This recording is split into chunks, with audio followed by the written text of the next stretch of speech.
صليت على إبراهيم وعلى آل إبراهيم إنك حميد مجيد اللهم بارك على محمد وعلى آل محمد كما باركت على إبراهيم وعلى آل إبراهيم إنك حميد مجيد মহান আল্লাহ পাক রব্বুল আলামিন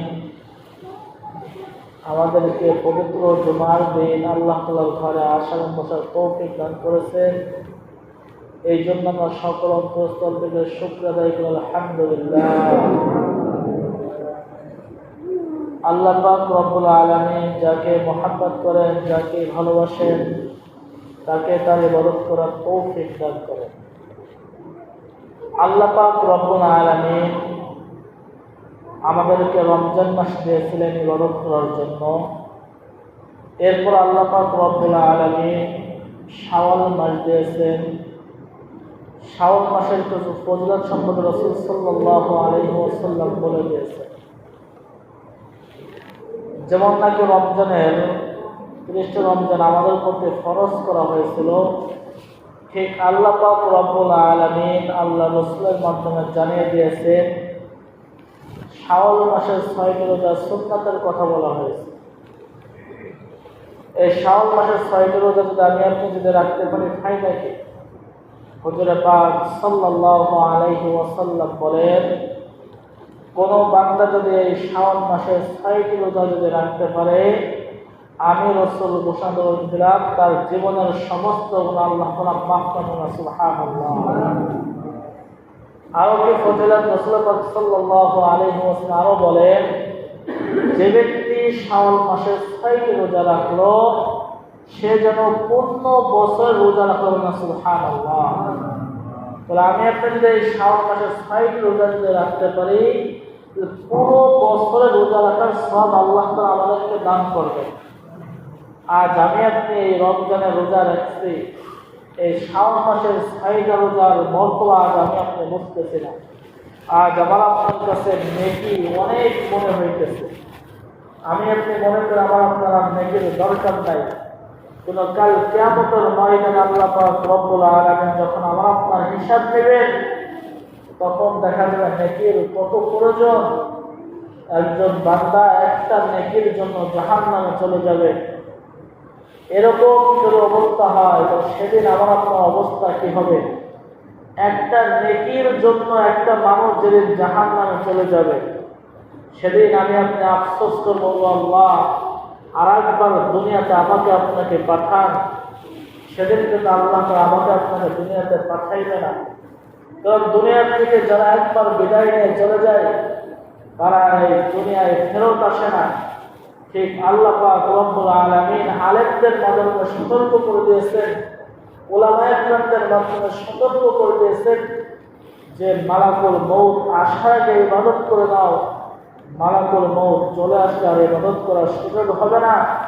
রাসূল পাক সাল্লাল্লাহু আলাইহি ওয়াসাল্লাম অনেক জায়গায় বলে দিয়েছেন, যৌবন থাকতে যৌবনকে কাজে লাগাও, যৌবন যখন ফুরায় যাবে তখন তো ইবাদত করতে পারবে না। হে মুসলমান, একটু চিন্তা করে দেখো, যৌবনকালের ইবাদত আল্লাহ পাক রব্বুল আলামিন সবচাইতে বেশি পছন্দ করেন। কারণ হলো যৌবনকালে কোনো শরীরে কোনো সমস্যা থাকে না, আপনি যেভাবে রুকু দেওয়ার দরকার ছিল ঠিক সেভাবে রুকু দিতে পারতেছেন, আপনি যেভাবে সিজদা দেওয়ার দরকার ছিল সেইভাবে সিজদা দিতে পারতেছেন। আপনার এই যৌবনকালে জিহাদের কথা বলা হয়েছে, আপনি যৌবনকালে জিহাদ করতে পারলে আপনার সামনে কোনো কাফের খ্রিস্টান দাঁড়াইতে ভয় পাবে। আপনি যদি সেভাবে সাহসের সাথে দাঁড়ান তাহলে আপনার সামনে কাফের ইহুদি দাঁড়াইতে ভয় পাবে, আপনার ইবাদত দেখে কাফের ইহুদিরা ভয় পাবে। এজন্য আল্লাহ পাক রব্বুল আলামিন কোরআনে বলেন, ওয়ালা তাহিনু ওয়ালা তাহজানু ওয়া আনতুমুল আ'লাউনা ইন কুনতুম মুমিনিন। যারা নাকি ঈমানদার, যারা খাঁটি মুসলিম, তাদের চিন্তাও নাই, ভয়ও নাই। ওয়া আনতুমুল আ'লাউনা, অবশ্যই তোমাদের প্রতি সাহায্য আসবে ইন কুনতুম মুমিনিন, যদি তোমরা মুমিন হও, যদি তোমরা খাঁটি মুসলিম হও, অবশ্যই আল্লাহ পাক রব্বুল আলামিন আমাদের প্রতি সাহায্য করবে। কিন্তু দুঃখের বিষয় মুসলমান, আজ আমার আপনার আমল ওরকম পর্যায়ে না। আজ আমার আপনার আমল দেখে কাফেররা ভয় পায় না। আজ আমার আপনার আমল দেখে ইহুদি খ্রিস্টান ভয় পায় না। তারা মনে করে মুসলমান মুসলমানত্ব হারিয়ে ফেলেছে, মুসলমান ইবাদত হারিয়ে ফেলেছে, আর সেই মুসলমানদের দোয়াও কবুল হয় না। এজন্য তো কাফের ইহুদি খ্রিস্টান আজ মুসলমানের উপর অত্যাচার করতেছে।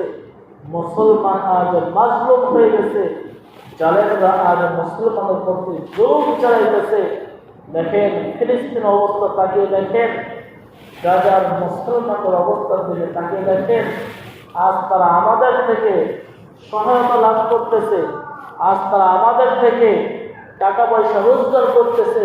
সেই টাকা পয়সার মাধ্যমে আজ মুসলমানদেরকে হত্যা করতে হবে। নাউজুবিল্লাহ। এই পর্যায়ে আমাদের কি করতে হবে? আজ তো আমি আপনি ফিলিস্তিনে যে যুদ্ধ করতে পারতেছি না, আজ তো ফিলিস্তিনের ভাইদের পাশে দাঁড়াইতে পারতেছি না, কিন্তু যতটুকু সামর্থ্য আছে আজ আমি আপনি যদি চিন্তা করি না, আমার মুসলমান ভাইদেরকে রাসূল পাক সাল্লাল্লাহু আলাইহি ওয়াসাল্লাম কি বলেছেন যে প্রত্যেকটা আমার উম্মত একটা দেখেন নাই, এই দুনিয়ার শুরু থেকে শেষ পর্যন্ত যত মুসলমান আসবে সমস্ত মুসলমান একটা দেখেন নাই। এই মুসলমান আমার আপনার শরীরের পায়ে যদি কেটে যায়, যে পুরো শরীর ধরে ব্যথা হয়ে যায়। আল্লাহ রাসূল সাল্লাল্লাহু আলাইহি ওয়াসাল্লাম এরকম উদাহরণ দিয়েছে, ফিলিস্তিনের মুসলমানের শরীরে যদি কোনো আঘাত লাগে, সেই আঘাতটা আমার আপনার কলিজায় লাগে। এরকম যদি আমার আপনার অন্তরের সৃষ্টি হয় যে আমার মুসলমান ভাইয়ের শরীরে আঘাত করছে, আমার শরীরে আঘাত করছে, তাহলে আমি আপনি ইমানদার। আজ দেখেন ফিলিস্তিন মুসলমানদেরকে ইসরায়েলের খ্রিস্টানরা, ইসরায়েলের ইহুদিরা যেভাবে অত্যাচার করতেছে, লক্ষ লক্ষ ফিলিস্তিনি মুসলমান ভাইদেরকে হত্যা করতেছে, আর জাতিসংঘ কোনো কথা বলতেছে না। কারণটা কি? কারণ তারা বাতিল ইহুদি খ্রিস্টান যত নাসারা আছে সমস্ত তারা এক পক্ষ, বাতিল সমস্ত তারা এক পক্ষ, যে মুসলমানদেরকে এই দুনিয়ায় রাখা যাবে না, তাদের এই ধারণা। কিন্তু আল্লাহ রাসূল সাল্লাল্লাহু আলাইহি ওয়াসাল্লাম বলে দিয়েছেন, মুসলমান শুরু থেকে ছিল শেষ পর্যন্ত থাকবে, কিন্তু মুসলমানের উপরে অত্যাচার হবে, জালেমরা জুলুম করবে, কিন্তু মুসলমানদের এক থাকতে হবে। আজ দেখেন আমার আপনার ভাইদেরকে আমার আপনার টাকা দিয়ে তাদেরকে হত্যা করতেছে। আজ বেশি কথা বলবো না, এতটুকু আমার আপনার যদি মুসলমানের পক্ষে যদি না দাঁড়ায়, তাহলে আমার আপনার ইমান, এই ইমান নিয়ে কবর গেলে আমার আপনার জন্য জাহান্নাম ছাড়া উপায় নাই।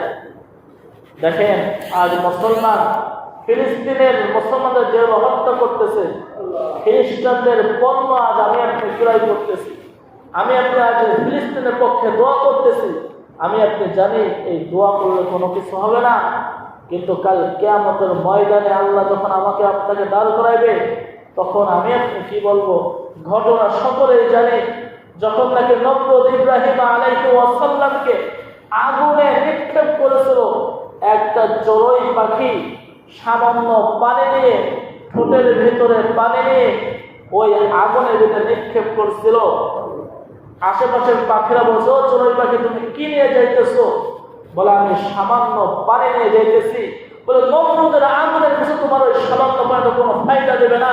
চড়ুই পাখি উত্তরে বলেছিল, আমি জানি আমার এই সামান্য পানি নমরুদের আগুন নেভাবে না, কিন্তু কাল কিয়ামতের ময়দানে যে আল্লাহ তাআলা আমাকে জিজ্ঞাসা করে, ও চড়ুই পাখি, আমার হাবিবকে নমরুদ আগুনে নিক্ষেপ করেছিল, সেদিন তুমি কি করছিলা?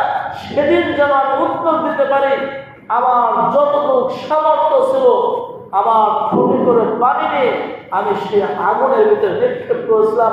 এ মুসলমান জাতি, আজ একটা কথাই ক্লিয়ার করতে চাই, আমার আপনার সামর্থ্য নাই ফিলিস্তিনে যে যুদ্ধ করব, কিন্তু ইহুদি খ্রিস্টানদের পণ্য যদি আমি আপনি বয়কট করতে পারি, এখান থেকে টাকা পয়সা তারা পাবে না, আমার আপনার মুসলমান ভাইদের প্রতি জুলুম অত্যাচার করতে পারবে না।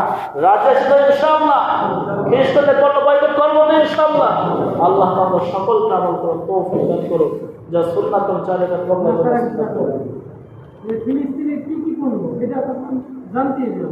ফিলিস্তিনে অনেক পণ্য আছে, সেগুলো মসজিদে আমি টানাই দেবেন, ওগুলো দেখে নেন। অনেক প্রকার পণ্য আছে, যেমন আমরা যে সেমিনার খাই, তারপর আপনার কেলেমন খাই, এগুলো সমস্ত কি ফিলিস্তিনের পণ্য। বেশি যেগুলো খাওয়া হয় ওয়েল পাউডার, এগুলো বিশেষ করে যারা দোকানদার আছে তাদেরকে যদি আমরা বোঝাই বলতে পারি যে খ্রিস্টানদের পণ্য রাখা গেলে তাহলে অবশ্যই কার্যকর হবে। এই জন্য আজকেই আপনার এই নামাজের পরে জঙ্গিমোড় বাজারে এই ফিলিস্তিনের সম্পর্কে সমাবেশ আমরা সকলে যাবো ইনশাআল্লাহ। বাকি নামাজে বাদ।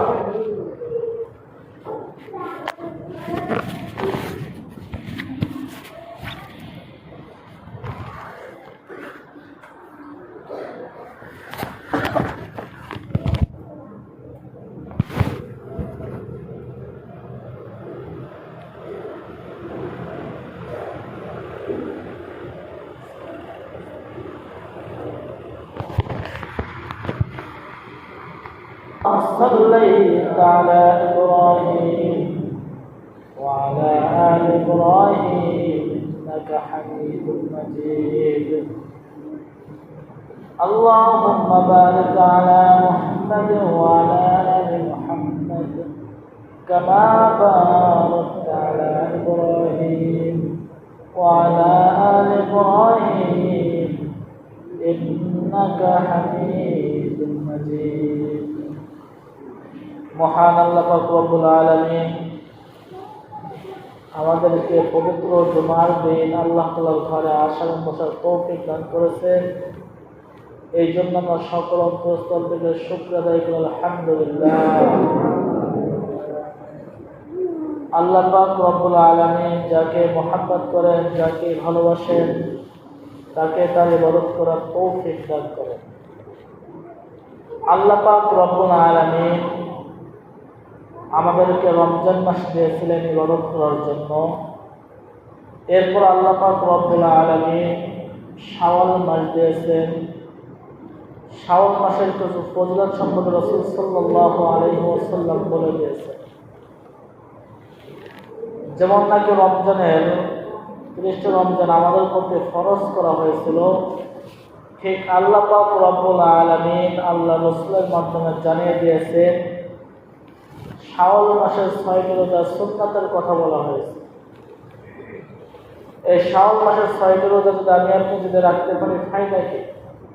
হুজুর পাক সাল্লাল্লাহু আলাইহি ওয়াসাল্লাম বলেন, কোন বান্দা যদি এই শাওয়াল মাসের 6টি রোজা যদি রাখতে পারে, আমি রাসূল ঘোষণা দিলাম তার জীবনের সমস্ত গুনাহ আল্লাহ তাআলা মাফ করবেন। সুবহানাল্লাহ। আরো কি ফজিলত রাসূল পাক সাল্লাল্লাহু আলাইহি ওয়াসাল্লাম আরো বলেন, যে ব্যক্তি শাওয়াল মাসের 6টি রোজা রাখলো সে যেন পূর্ণ বছর রোজা রাখলো না। সুবহানাল্লাহ। তাহলে আমি আপনি যদি এই শাওয়াল মাসের